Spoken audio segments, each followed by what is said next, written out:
La parole à Madame Amina Mohamed, la vice-secrétaire générale. C'est à vous. Merci.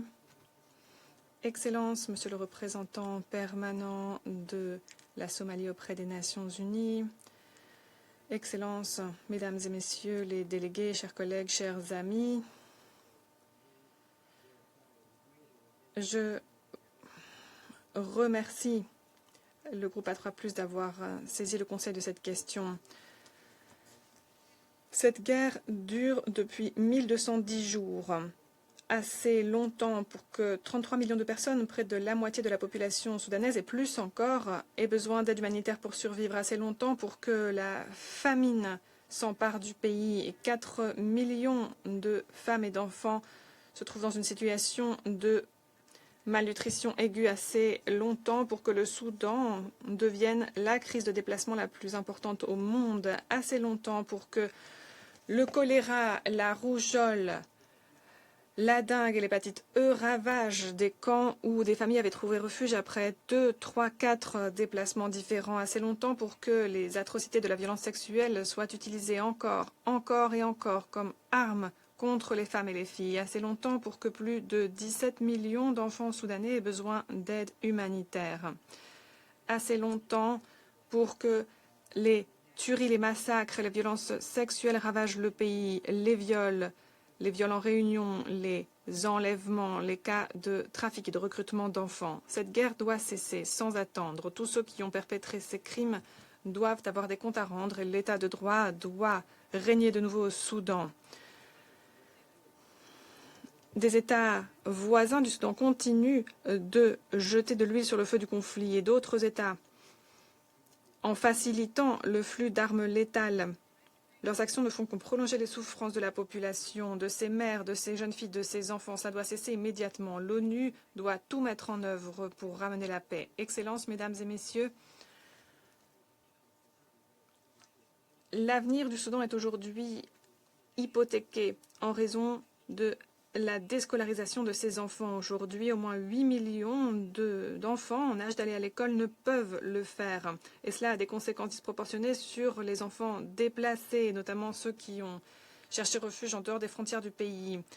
Rien qu'au Darfour, près des 3/4 des écoles ont été endommagées, détruites, ou d'une façon ou d'une autre, sont maintenant dans l'incapacité de jouer leur rôle en raison du conflit. 5 enfants sur 6 sont déscolarisés. Les parents que vous interrogez dans cette région vous diront qu'ils préfèrent que leurs enfants restent à l'école restent chez eux plutôt que de les envoyer à l'école, car ils sont davantage en sécurité. Depuis 2024, l'ONU a avéré plus de 67 attaques contre des écoles dans tout le Soudan. 154 cas d'utilisation militaire des écoles ont été signalés. Les bombardements, les frappes aériennes continuent d'endommager les bâtiments des écoles, de mettre en danger les enfants. On a aussi signalé des cas de pillage, d'incendies criminels des écoles et de menaces contre le personnel éducatif. Les attaques contre les écoles sont des attaques contre la sûreté et la dignité des enfants qui n'ont plus accès à ces espaces de protection, qui ne peuvent plus développer leurs compétences sociales avec leurs pairs, n'ont plus accès à des services essentiels, comme les services de restauration scolaire. Nous l'avons constaté encore et encore. Lorsque l'éducation souffre dans le cas d'un conflit, les femmes et les jeunes filles sont frappées de façon disproportionnée. Plus de la moitié des enseignantes et enseignants ne sont pas rémunérés. Et pourtant, souvent, ils continuent d'enseigner. Les examens nationaux ne sont maintenant plus possibles dans des pans importants du Darfour et du Kordofan.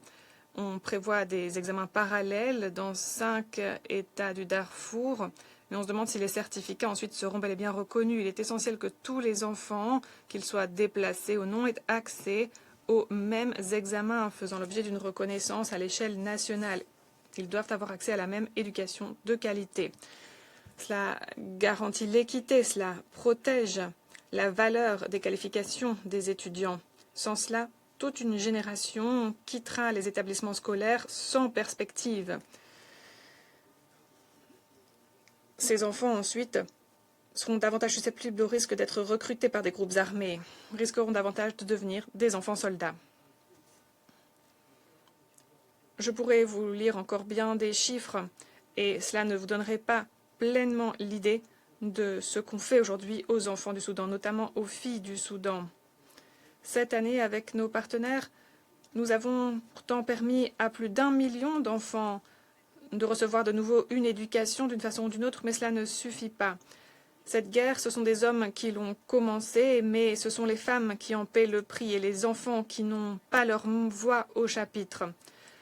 L'heure est venue de faire cesser cette guerre avant que le Soudan ne perde une autre génération de ses enfants. Excellences, chers amis, chers collègues, les membres du Conseil de sécurité doivent tout mettre en œuvre pour faire cesser le conflit, rassembler les conditions permettant la paix et créer un environnement habilitant pour que les enfants soudanais puissent de nouveau apprendre. Je vous exhorte à ne ménager aucun effort pour atteindre cet objectif. Pour les jeunes Soudanais qui traversent aujourd'hui cette guerre et pour les générations futures qui hériteront de ce qui restera de leur pays, l'éducation permet de sauver des vies, de changer des vies. Elle protège les enfants d'aujourd'hui et jette les bases de la paix, du relèvement et de la stabilité de demain.